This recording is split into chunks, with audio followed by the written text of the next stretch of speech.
Assalamualaikum warahmatullahi wabarakatuh. Selamat malam Bang Tovan. Waalaikumsalam warahmatullahi wabarakatuh, Bang Wawan dari Misteri Suci. Misteri Mbak Suci. Misteri Mbak Suci. Ya, selamat malam juga buat para sahabat Misteri Mbak Suci. Ini alhamdulillah kita dipertemukan dengan Bang Tovan meskipun lewat Zoom ya. Jadwalnya beliau padat soalnya. Ya maklum lah, orang sibuk. Kebetulan aja. Ya, Abang sehat Bang? Alhamdulillah, alhamdulillah sehat, Bang Wawan. Jadi mohon maaf sebelumnya saya minta waktu sedikit nih. Kita mau sebetulnya kalau ngomong pertanyaan banyak banget Bang. Tapi kayaknya mungkin saya mesti prioritaskan lah karena waktu ya. Mungkin Iya, iya, sebelum iya. ini ucapin selamat dulu karena kasus sudah mulai masuk persidangan dan Alhamdulillah, alham- alhamdulillah, ya Bang Wawan. alhamdulillah hari ini kan sudah ada acara ini ya pembacaan eksepsi ya dari pihak Ya, pihak sidang peterjemah. hari ini ya. Betul. Cuman kita tadi tidak bisa langsung ke sana. Jadi ya udahlah saya ngobrol dulu sama Bang Tovan. Iya, Bang, saya iya, mau iya. tanya Bang terkait Iya, dengan materi dakwaan dulu lah ya. iya, Atau iya. kalau menurut Bang Tovan selaku PH Danu, Danu ini merupakan bagian dari pelaku perencana atau hanya turut serta ya Bang? Kalau Danu itu ya bagian dari pembunuhan berencana.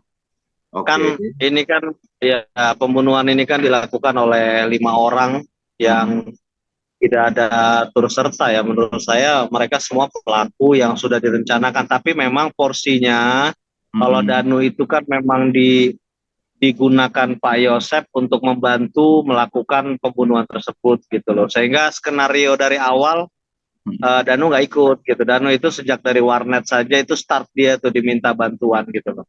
Oh, oke, oke, oke. Tapi kalau terkait dengan status Danu sebagai GD, hal apa Ya, yang kira-kira bisa meringankan hukuman Danu ya Bang?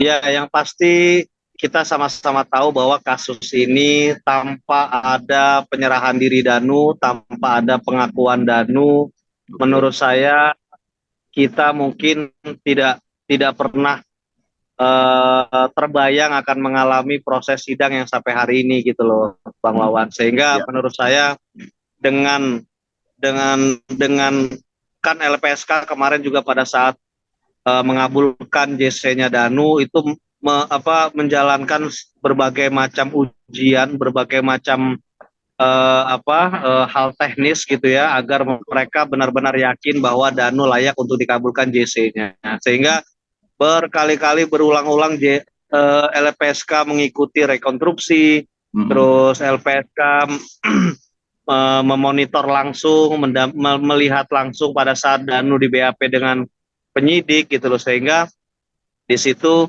LPSK berkeyakinan bahwa dengan kesaksian Danu, penyerahan diri Danu, ya ini merupakan satu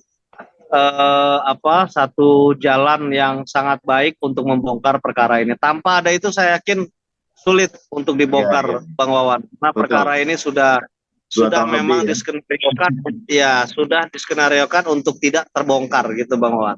Siap, siap. Terus selanjutnya, apakah ada saksi atau bukti lain ya, Bang, terkait keterangan Danu eh, dalam eksekusi korban ya? Kalau melihat Ya, dakwaan kemarin kayaknya nggak ada, atau mungkin ada hal lain, mungkin informasi saksi ya, atau bukti lain. ya, saya yakin bahwa penetapan terdakwa hingga P21 terdakwa Yosep dan Danu, terus pengakuan Danu ini semua sudah melalui proses gelar yang luar biasa detail dari penyidik dan jaksa khususnya gitu ya, dibantu dengan pihak-pihak lain, ahli dan lain-lain, sehingga kenapa jaksa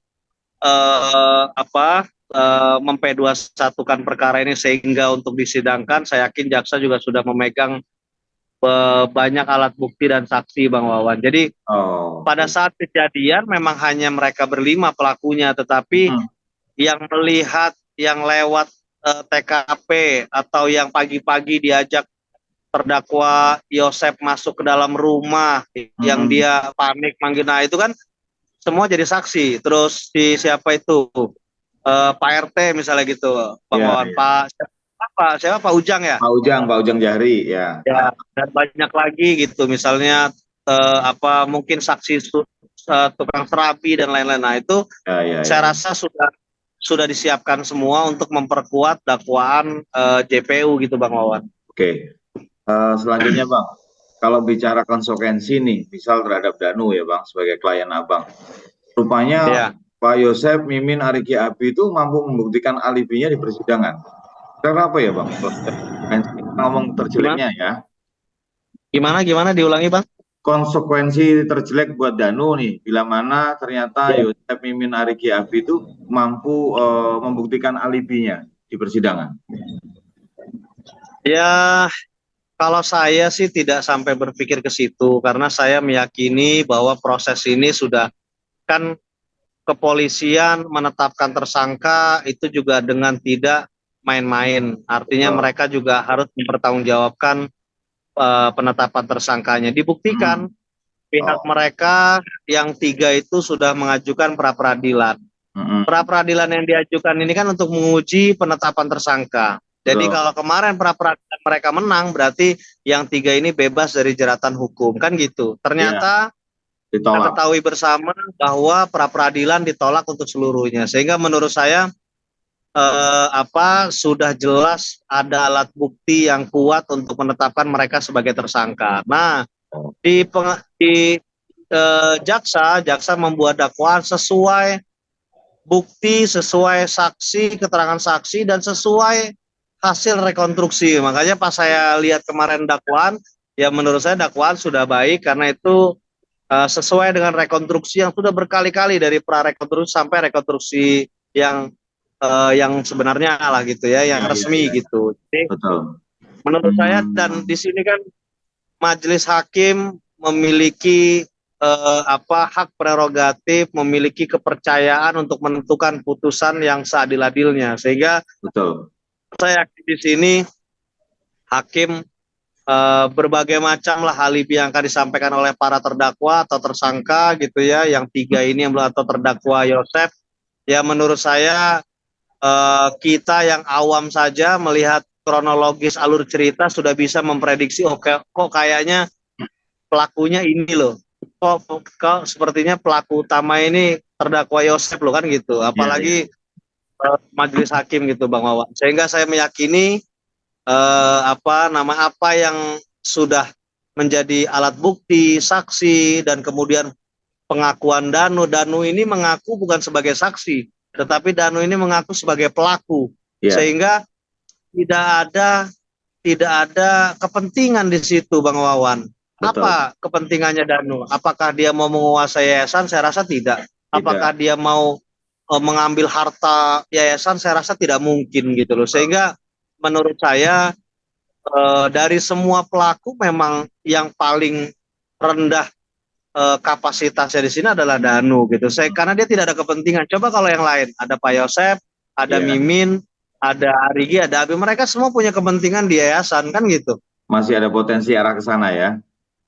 Oh pasti karena ini kan kan kita tahu, dan saya yakin juga Misteri Suci juga sudah dari awal mengikuti kasus ini. Saya yakin rentetan kronologis yang sudah dihasilkan sama Misteri Suci kan sudah banyak. Saya Ya, juga banyak mendapatkan masukan dari Misteri Mbak Suci gitu loh. ya. Sehingga menurut saya keterkaitan mereka, kepentingan mereka sangat jelas gitu, Bang Wawan. Oke.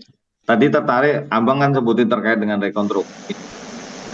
Iya, Dalam dakwaan kalau nggak salah kan sempat disebutkan bahwa Danu itu saat menuju ke Ciseti, arah TKP, sempat mampir ke Pecel Lele. Kalau iya. boleh tahu, apakah memang konteksnya Danu itu mampir karena melihat motor, atau memang, maksudnya ke Ciseti itu dalam rangka karena sudah ada permintaan dari Pak Yosef waktu di warnet, atau ada kepentingan yang lain nih Bang? Kalau dari penuturan. Jadi kalau yang kita ketahui ya, kita kan kebetulan memang belum mendapatkan dakwaan karena kita masih menanti sidangnya Danu kan. Nah, Tetapi kalau rekonstruksi yang kami selama ini ikuti, menurut pengakuan Danu kan awalnya saudara atau terdakwa Yosef ini datang ke warnet betul. menyampaikan Danu minta bantu bla bla bla bla bla. Ya, Setelah itu Danu harus pulang dulu ngambil motor dan lain-lain.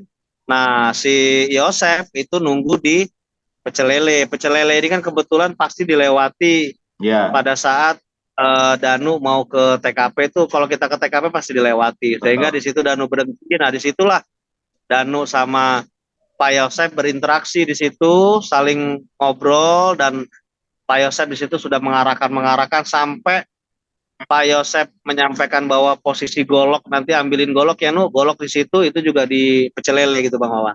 Oh, berarti posisi golok lokasi di mana udah ditunjukin sama Pak Yosef di waktu di Sudah Pecel kalau Lele ya? kalau ya kalau yang kita Oh, ketahui itu sudah, dan di situ kan awalnya Pak Yosef ini menyampaikanlah kekecewaan dengan almarhumah, ah, bagaimana dia dari sisi ekonomi juga sudah yang dulunya menguasai utuh sekarang hanya dijatah dan lain-lain, ini kayak gini-gini disampaikan pada saat di Pecel Lele itu Bang Wawan. iya, iya, iya, iya.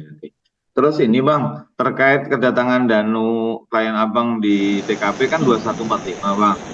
Terus pukul Iya, 12 melihat sosok Arigi Abi jalan kaki di bahu jalan dari arah barat menuju iya, TKP.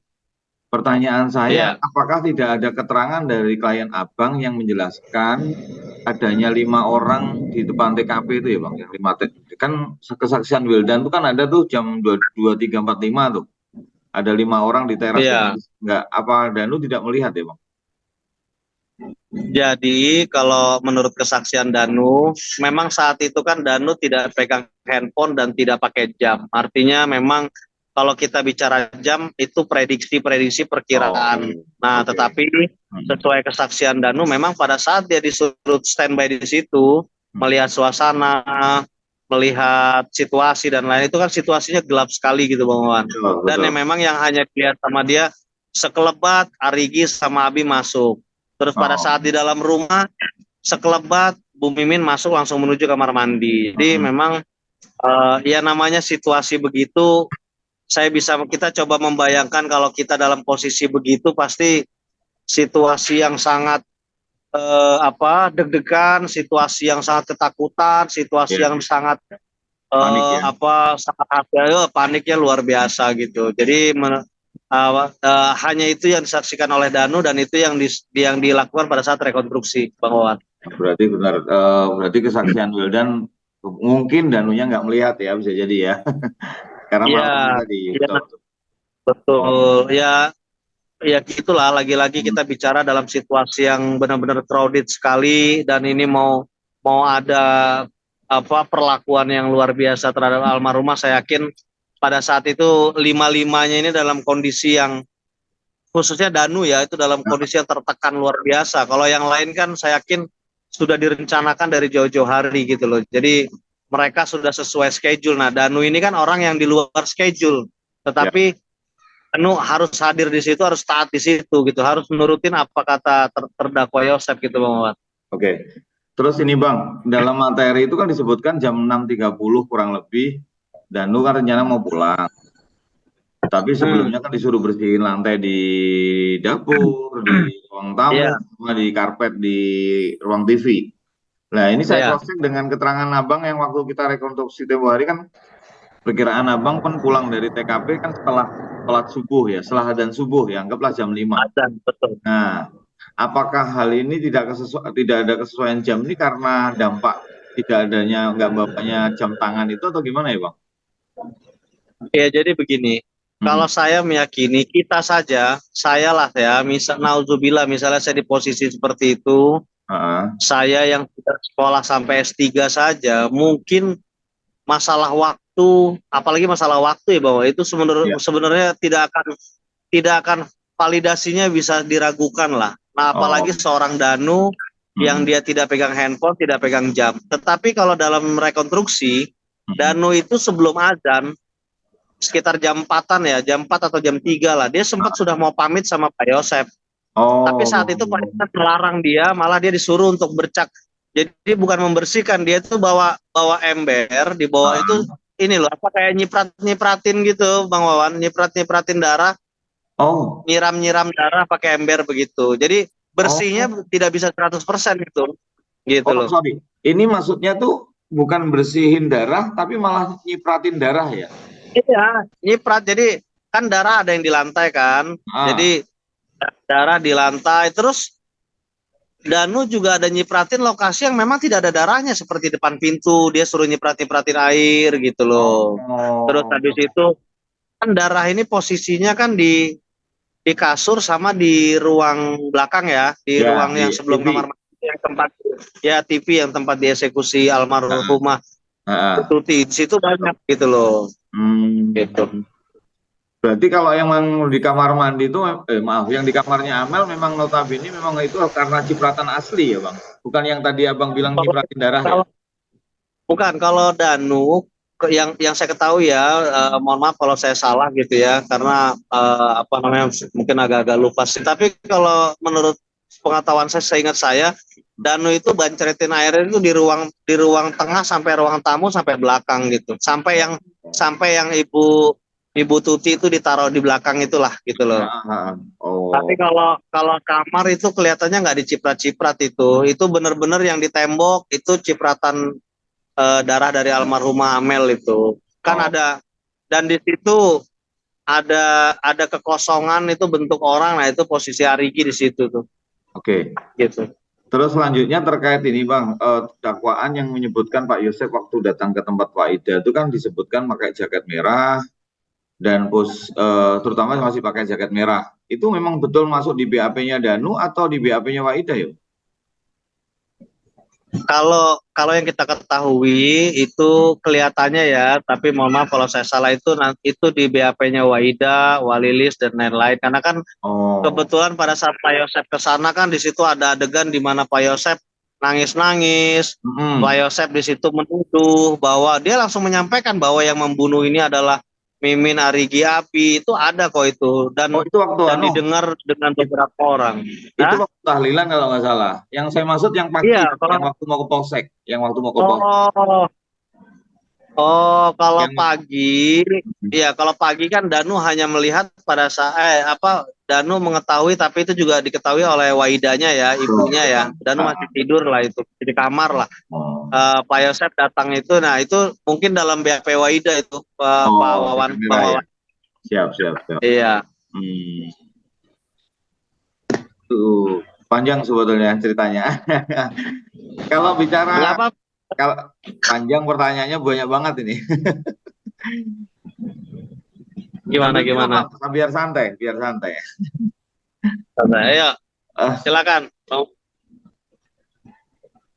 terus ini dalam dakwaan itu kan tidak disebutkan adanya bukti petunjuk, Bang, soal CCTV. Apa ya menurut tanggapan CCTV. Abang? Mm-mm. Kan Ya, nggak ada setahu bukti petunjuk. saya, kita sempat waktu itu konfirmasi kepada penyidik. CCTV itu ada, tetapi dalam kondisi yang sudah dihapus, gitu Hmm, loh. oke. Dan tetapi Oh, saya nggak tahu, karena waktu itu saya dengar juga penyidik sudah sempat menelusuri, dan menurut info waktu itu ketemu satu peluang gitu, di mana orang yang sempat melihat CCTV sebelum dihapus, dan siapa yang nyopot CCTV itu kalau nggak salah sudah ketahuan sama polisi. Nanti kita lihat di tengah persidangan itu, Bang Wawan. Pasti oh akan berarti muncul semua itu. CCTV itu sudah jelas memang terhapus ya? Sudah sempat ada yang terhapus ya? Ya, ada yang terhapus ya. Makanya di sini ada OOJ-nya. Nah, di situ. Jadi memang pembunuhan ini pembunuhan yang sangat direncanakan sekali. Pelaku utamanya ada, pelaku pembantunya juga ada, terus habis itu ada juga yang ikut membantu untuk mengaburkan proses ini, sehingga polisi tidak akan kesulitan dalam membongkar kasus ini gitu. Kayak seperti sidik jari. Iya, iya. Kita ini dari jam, mereka ini kan di dalam rumah kan dari jam 9-an sudah ada Pak Yosep gitu Hmm. kan. Terus Iya. habis itu sampai pagi masa tidak ditemukan satu sidik jari pun. Berarti kan bisa kita bayangkan di dalam itu gerakan mereka itu sudah diatur dengan sistematis, dengan terstruktur yang bagus gitu, Bang Wawan. Jadi Oh. yang teledor di sini Danu, karena Danu tidak masuk dalam rangkaian perencanaan itu gitu loh. Hmm. Kalau mereka hebat kan, nggak mungkin Bang Wawan ada 5 orang dalam rumah tidak ada satu sidik jari pun Iya, iya. yang nempel. yang bisa ketahuan kan ya gimana ya, kita membayangkan satu hal yang sangat tidak mungkin kan gitu. Betul. Bang, kalau boleh Gitu. tahu, Ya. hingga akhirnya Danu mau menyerahkan diri, dalam artian ya intinya kan kepengen sekaligus sebagai DC. Apakah Ya. betul seperti yang informasi yang saya dapat terima itu bersemua berawal dari kedapatan adanya jejak kaki Danu di TKP, Bang? Kalau jadi gini, kalau yang saya ketahui Hmm. sebelum Danu menyerahkan diri, sebetulnya penyidik itu juga sudah mulai hampir mendekati 80% itu sudah berkeyakinan bahwa pelaku-pelaku ini seperti yang ada sekarang gitu loh. Oke. Tetapi Heeh. penyidik ini karena kan gini ya, kalau kita lihat penyidik Polda sekarang yang menangani yang langsung dipimpin oleh Dirumnya Pak Surawan gitu ya, itu benar-benar bekerja atas limpahan berkas itu dari penyidik sebelumnya gitu loh, sehingga rentetannya sudah panjang dari Polres, Polres ke Polda, balik lagi ke Polres, terus balik lagi ke Polda, tapi yang menangani Polres sampai akhirnya benar-benar penyidik Polda yang menangani. Nah, jeda waktu itu sangat lama, hampir 2 tahun itu kan, Oke. gitu loh. Artinya apa namanya, kesulitan penyidik itu luar biasa, gitu. Kesulitan penyidik luar biasa dan masing-masing sudah mulai ketahuan sebetulnya Pak Bang Wawan. Jadi Ya. ya mereka ada indikasi Yosep, ada indikasi Danu, ada indikasi Arigi, Abi, itu semua sudah mulai ada indikasi. Apalagi ada keterangan-keterangan seperti ahli kayak Dokter Hasri dan lain-lain, kan mereka juga sudah pegang gitu. Hanya Tuh. menekan apa kepastian bahwa pelaku ini mereka sangat hati-hati. Nah, kesempatan itu ada, peluang itu ada ketika Danu datang menyerahkan diri dan apa mengakui semua perbuatannya gitu loh, sehingga di situ sudah tuntas gitu loh, artinya oh Ya. berarti benar apa yang selama ini di apa ditelusuri sama penyidik klop gitu, tinggal kita setelah itu comot-comot semua para tersangka, habis itu langsung rekonstruksi gitu Bang Wawan. Mungkin balik lagi terkait tadi yang Abang sampaikan adanya CCTV yang diduga ada. Iya. Ini pasti kan pelakunya tidak mungkin warga sipil, pasti kan dari kepolisian.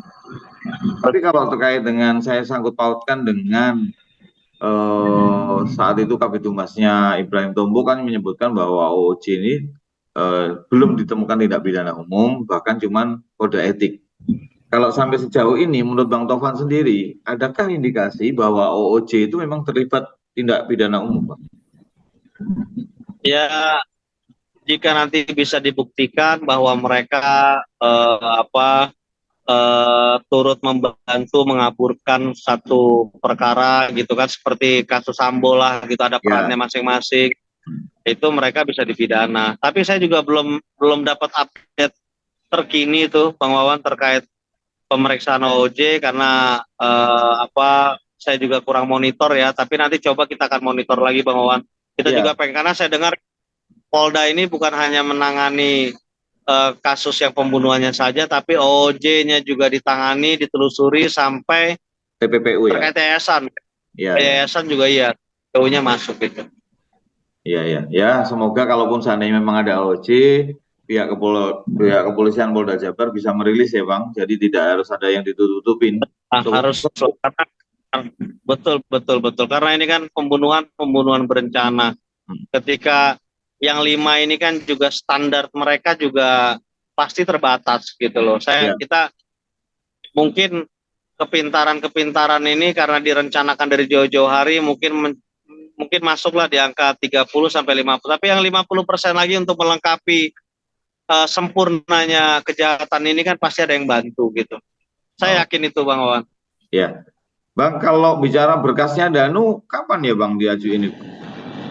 Jangan juga Bang. Kita kemarin konfirmasi kemungkinan habis Lebaran itu sudah mulai. Nanti kan perkaranya Pak Yosep juga pada saat pemeriksaan kan kesaksiannya dari Danu kan, sehingga Danu mulai masuk ke dalam perkaranya Pak Yosep. Nanti setelah itu mungkin perkaranya Danu gitu. Saya meyakini sih setelah nanti berjalan perkaranya Pak Yosep, insya Allah yang 3 orang yang tersangka ini bisa segera ditangkap dan disidangkan juga Bang Wawan.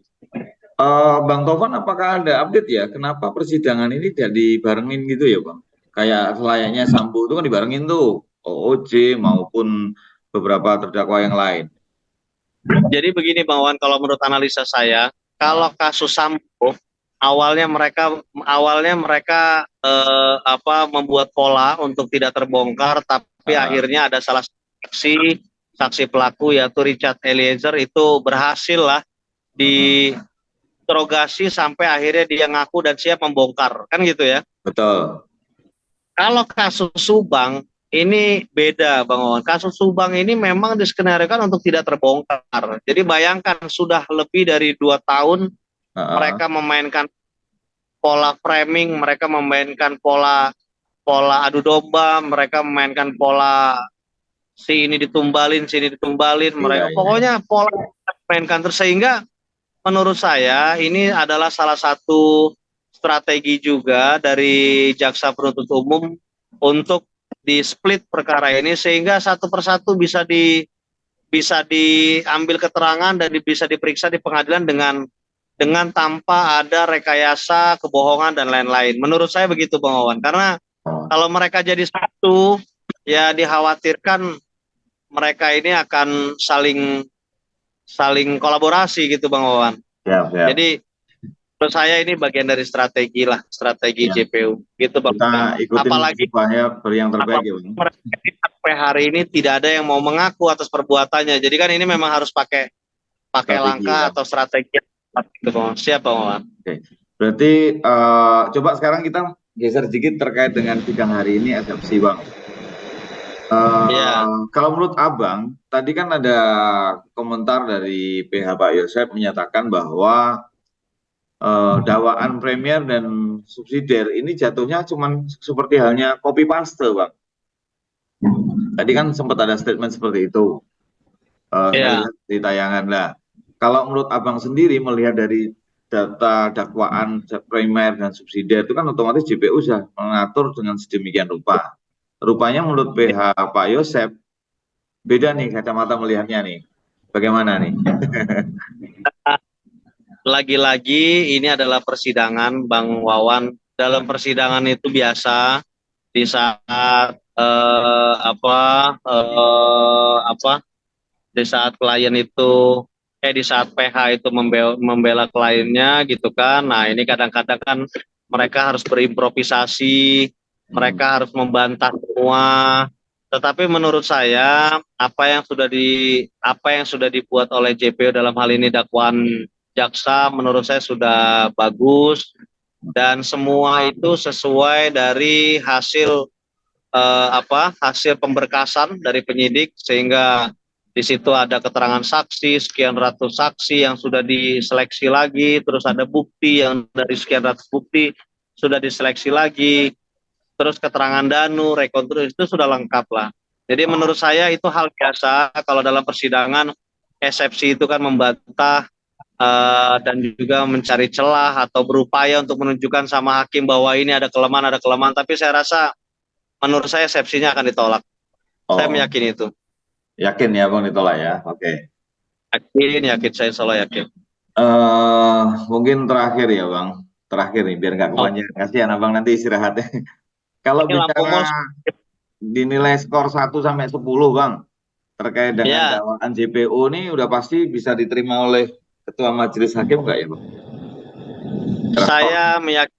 saya meyakini karena perkara ini adalah perkara yang sangat memprihatinkan, perkara yang sangat sadis dan ini menjadi pengamatan kita semua seluruh rakyat Indonesia adanya pembunuhan ibu dan anak yang dipolakan sampai sampai dibawa ke dalam Alphard dalam kondisi tidak ada selai baju. Dan menurut saya kan ini sudah luar biasa dan ini perkara pembunuhan yang menjadi atensi seluruh masyarakat Indonesia. Saya meyakini penyidik, jaksa itu tidak ada kepentingan apapun selain ingin membongkar kasus ini, memberi keadilan kepada keluarga korban.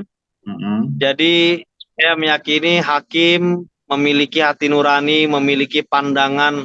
Saya yakin pandangannya juga sama seperti kita semua bahwa kejadian ini harus diungkap Oke. harus diperiksa dan harus dibongkar, sehingga saya meyakini dakwaan dari jaksa pasti akan diterima dan perkara akan dilanjutkan, gitu Bang Wawan. Kalau bicara 1 sampai 10 berarti berapa? 11 atau 10? 10, 10, 10 ya. Oke. Nah, lebih sekarang 100. kalau bicara terakhir nih Bang, mungkin Abang ada pesan atau pesan lah ke sahabat misteri Mbak Suci atau semua masyarakat Indonesia sebagai pemerhati kasus Subang, karena sekarang udah masuk persidangan, apa yang seharusnya kita lakukan sebagai masyarakat umum ya? Ya, Pesan terakhir yang kali ini. pertama, yang pertama saya atas nama Tes Lovom, kuasa hukum dari keluarga korban dan kuasa hukum Danu, mengucapkan selamat menjalankan ibadah puasa dan minal aizin wal faizin kepada seluruh pemerhati kasus Subang di seluruh Indonesia, kepada seluruh pendukung misteri Mbak Suci dimanapun berada. Yang selanjutnya, ini adalah kesyukuran buat kita bahwa sesuatu yang tadinya tidak kita bayangkan bahwa perkara ini akan terbongkar, hari ini sudah kita lihat sendiri, sudah kita saksikan bahwa persidangan sudah berjalan yang kedua, pembacaan eksepsi.